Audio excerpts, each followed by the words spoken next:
Yeah, we're going straight into the second map, Habitation Station, and starting to the top left with a 1-0 lead in the best of 5 series here at the quarterfinals at Aces ROG 2014. We see the Terran player for Team Millennium. It is ForGG with a great game one. And of course, he's going up against his Zerg opponent. Starting to the top right of the map, we have the evil genius. We have Jaedong.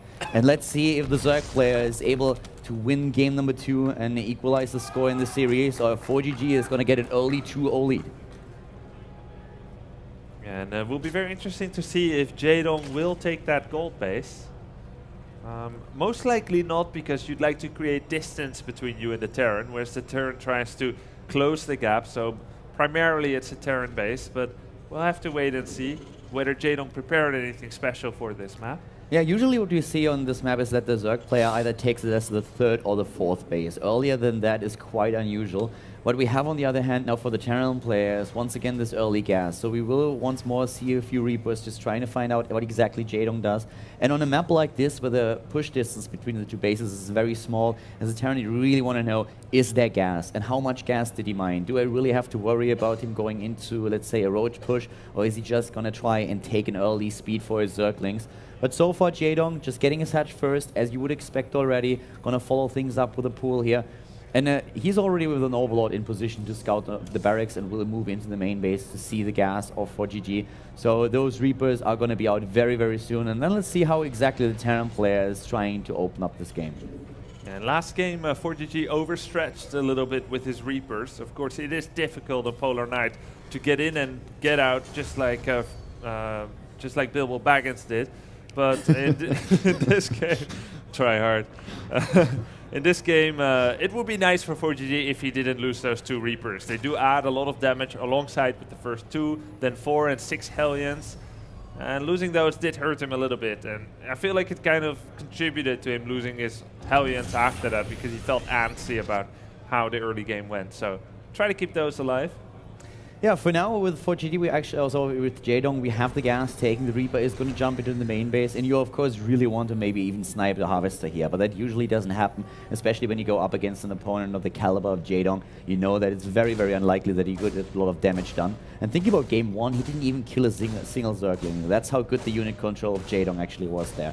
But for now, the Terran player taking his own natural, going for the command center here and just following things up as usual. Straight into the factory here for the Hellions. He's going to try to keep those Reapers alive this time so that he can really execute a bit more pressure than he was able to do in game number 1. But so far the Terran is he's just doing his thing, trying to annoy the Zerg player as much as he can. He knows that once the Queen's out, they will put a stop to the entire harass. Doesn't lose the Reaper here. That's already everything that he wanted to do. And of course the scouting information themselves already a huge win for him. Yeah, it always seems to me very much like a dance. It's like 2 lovers, 2 partners dancing together. You both know the moves. You start in the same way, and then eventually it leads to, well, whatever it leads to. They seem to be making the same move. Usually sex. And in this game, victory or defeat. Yeah. I don't know. I wouldn't watch. I'm glad you finished that sentence, Calder. Thanks. You were thinking it. I will never admit to that. Well, Reaper number 1 is already down, and Jaedong is chasing the second one hard. Of course, his own speed is about to be completed, and that's the time for the Reaper to get the hell out of there, since the Lings will be just way too fast and chase it down. And yeah, I don't think that Reaper is going to have a happy ending. Nope, he's definitely going to die here. No happy ending for that Reaper. Nope. And well, back at home, ForGG does basically what we saw already in game number 1. He goes straight into the 3rd base. Jaedong also now claiming his 3rd expansion here, or the 2nd expansion, the 3rd base, going into additional gas. And it's very likely that we just see the standard stuff from Jaedong again. But actually, he's going into a Roach one right now.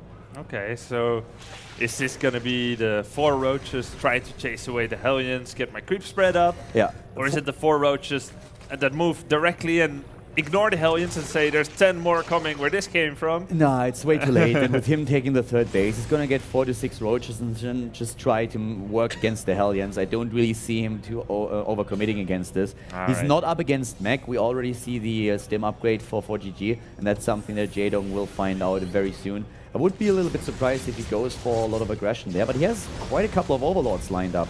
So actually, he could go into, yeah, he's going into 8 roaches here, a lot more than I expected. But with the extra overlords that he built, it really looks like he wants to push on 3 bases. Not really a timing push where he says like, I want to win the game right away. So far, it really looks like he just wants to poke a little bit more. But now we have a Baneling Nest suddenly on the production tab, and that changes things. Yeah. It does look like your initial thoughts about this game, about Jaedong's capricious nature and tendency to launch into unexpected all-out attacks are coming true, Kaldor. He is doing a big roach attack on this map, this time backed up by Banelings. Yeah, I actually thought he would, if he would do one, I thought he would really do it on 2 bases, but he does it with 3 and a little bit later than I would have expected. Currently his harvester count is at 39. And well, with a Baneling Nest, he can do a lot of damage there, but ForGG already kind of knows what's going on. So back at home, we see double Evolution Chamber going down for Jaedong. He wants to do damage here, but he's already droning up behind it. So this is not really an all-in. This is something that is designed to do a lot of damage, and he's risking a lot with it. He's already sacrificing economy, but his thought here is just, I want to do damage, I want to put him in a bad place, and back at home, I just follow it up with macro. He already took down the Hellions. Now he's moving in. We have a lot of bunkers there, but not a lot of Marines and Marauders. And there are not really a lot of Widow Mines. Banelings following through, taking down the SCVs here. And Jaedong is on the move, getting a few shots of the Widow Mines off here. And at the same time, of course, trying to keep those roaches alive. But there's way too much Terran. But he already took a few units down. So let's see, 7 Harvesters killed in total. Resources lost. Definitely better for ForGG. That was not really as much damage as Jaedong was hoping for. Yeah, he was droning behind it, and he's at 62 now, but it delayed his upgrades, it delayed his tech somewhat. Does he even have a lair? Yeah, that's really the main hurt here for Jaedong. Economically, he's sound, supply-wise and everything. It looks fine, but the biggest consideration is that his lair is only just starting now. At a time, 10 minutes, where normally a Spire is starting. And with the starport coming on the way, he might be looking a little bit miffed as medivacs are whizzing to this base and to that base. Yeah, I like the thought process of Jaedong. I would have preferred it a little bit if he would have just poked with the roaches a bit earlier than that. I mean, the idea here was really not to kill the opponent, but just to do as much damage as he could, since he was following it up already at home. The problem was that ForGG identified very early on what was going on, added those extra bunkers, didn't take any chances there, tried to get the Widow Mines and, of course, then also the Marauders out. And he lost a couple of Harvesters, but with a triple command center, with a triple orbital, you're not too worried about losing 6 or 7 SCVs. You can always rely on the mules, and you can go for the triple SCV production that will get your income up in no time. But for Jaedong, we have now a position where he himself has 3 bases, is going into lair, nearly completed. But a bit problematic for him is really that ForGG is already moving out and claiming that gold expansion, and that will give his income a huge boost and advantage over the Zerg player. Yeah, and you saw that Overlord hanging there, but it was with a lair 95% finished. Of course, the lair unlocks the ability to do generate creep ability on the Overlord, which would allow him to make the command center unable to land there. A move that Jaedong has practiced and timed a lot. As you see, the Overlord was ready, but he wasn't able to do it because of his unusually late lair finish timing. Most of the SCVs that Jaedong killed were actually prepared there. They were standing still to the front, so he's still comparatively lucky with the way that went. But in the end, yeah, it didn't do as much damage as he wanted, and now he's in trouble. ForGG doing this drop here. We saw the same thing against Snoot. But Banelings come here for Jaedong, which Snoot didn't have yet, so that's going comparatively well for him. Yeah, but a lot of Zerglings already going down there, and of course the Banelings finally putting an end to that. ForGG just simply lifts off and goes back. But we have still this double drop on the map, so he could go in and do damage another time. For him, it's important to make sure that the Zerg player doesn't have a gold expansion on his own. A nice spread there on the Widow Mines, really well set up. But for Jaedong, we have a 4th base coming in right now, at the bottom right. That kind of makes up for the lack of the gold a little bit. And of course, always keep that Spire in mind that is about to be completed. So the Mutalisks will then be able to do something against those medivacs. What I really would like to see from ForGG is actually a Viking, because he must have seen all these overlords just hovering around his bases with the medivacs already. There are so many of them. A single Viking would do so much. Now that the Mutalisks are out, of course, it's a little bit difficult to really make that work. But if he has one Viking and can kill those overlords, that's 500 minerals just floating around his bases. So that would already be worth it. And it would also limit the vision of the Zerg player. A little bit too late for that. But we see a lot of Terran players getting that early Viking, and I really think it's a great idea, especially against someone like Jaedong, who's always very map-aware and very positional with the Overlords. Yeah, I agree with you there, Kaldor. If he felt like he could have spared it, he definitely should have made that one. But certainly very nice how Jaedong has done it. So many overlords all around the map, including the bottom of the map, which may help him later as well. 2 there and in the bottom left corner, so lots of options there for Jaedong to use them. Now a big swing in with the Zerglings. The Widow Mines are ready. How big will the explosions be? They're actually very well maneuvered by Jaedong and didn't do a lot of damage. Yeah, and he takes on the Medivacs, and we talked about it several times. Those are the really important units, the expensive units that a Terran player has. Only 6 left for ForGG. We have another job, this time at the bottom right. And the one thing that he always did, and we see it here again, he's spreading the Zerg thin. He has units at the bottom right, at the top left. And it's just incredible. Everywhere we have Terran units just trying to do some damage, trying to go into the mineral line and kill more harvesters. Jaedong is reacting a lot better than we saw, for example, Snoot react to this. He's able to throw it back, but just simply one time you're out of position and ForGG is going to punish you. Yeah, now Jaedong actually takes away the army that was defending the main. I thought, like, really? Are you bringing your whole army away? ForGG is going to do it again. But that's because Jaedong says, now it's my turn. I'm going to hit you with everything I've got. I don't want to be in this position where you attack me left, right, until I get whittled away into nothingness. That's where Jaedong is really strong now. With the 2-2 upgrades, and ForGG is not there just yet. This is an upgrade lead that the Zerg player has, and Jaedong is moving in right now, trying to go for those Widow Mines, taking them down with the Banelings. A couple of really good shots going off before that happens, though. And the Zerg player already preparing for the next step. The Infestation Pit is now coming up on the production tab, whereas once again, the Terran player for Team Millennium has a double job headed towards the main base of Jaedong. The scan takes down the tumor. I love that Jaedong actually spread creep in his main base. This is so smart. It gives him vision. It gives him the speed advantage.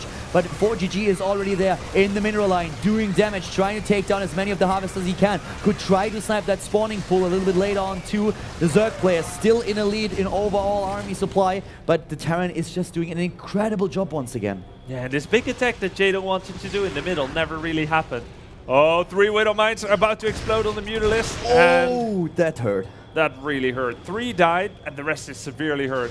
But nice, good snipe here on the Medivacs, really well done. And once again at the bottom, another scan going down. ForGG really trying to force the creep back. And think about how active he was, scanning and taking out creep tumors. And then take a look at the minimap. Creep everywhere. Jaedong never stopping, always sending the queens onto the map again and replacing the tumors here, even in his main base. And I love that.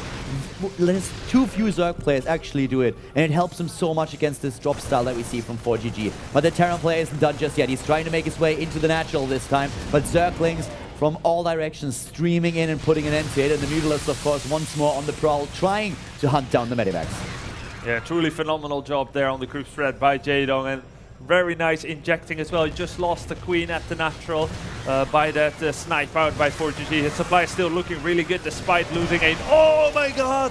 Those Banelings got hit as well as the Mutalisk. Mutalisk really taking a lot of damage there, especially since the Marines are now moving in and Jaedong moves his units back. He has a couple of Zerglings on the high ground. And the Mutalisk! And the Mutalisk once again completely out of position. And Jaedong, oh my god, he loses all of them. ForGG, he unwraps his present and all the Mutalisks are dead. This is something that probably the Terran player didn't even expect. Jaedong was busy somewhere else on the map. One misclick maybe, the unit control lacking for just a second, and the Terran player immediately capitalizes on it. Yeah, that was way better than the wildest dreams so ForGG could possibly entail. Everything was going well for him, but that well with the Mutalisk, unguided projectiles for just a bit. Suddenly ForGG capitalizes on this monumental mistake. He's everywhere again. Top right, bottom right. He drops the fourth. He drops the main base. There's even a gold base coming up for Jaedong already. But ForGG, he is once more everywhere on the map, doing so much damage. Jaedong can't withstand this much pressure. GG. And the Millennium player goes up 2-0 against the Tyrant. Unbelievable. Who could have predicted this? Well, after yesterday, I thought it would be really difficult for Jaedong to withstand ForGG's pressure play, but I thought that we would still go at least in a 4 game. So right now with a 2-0 lead, you need one more map. A single map is all that ForGG needs to advance to the next round, to the semifinals.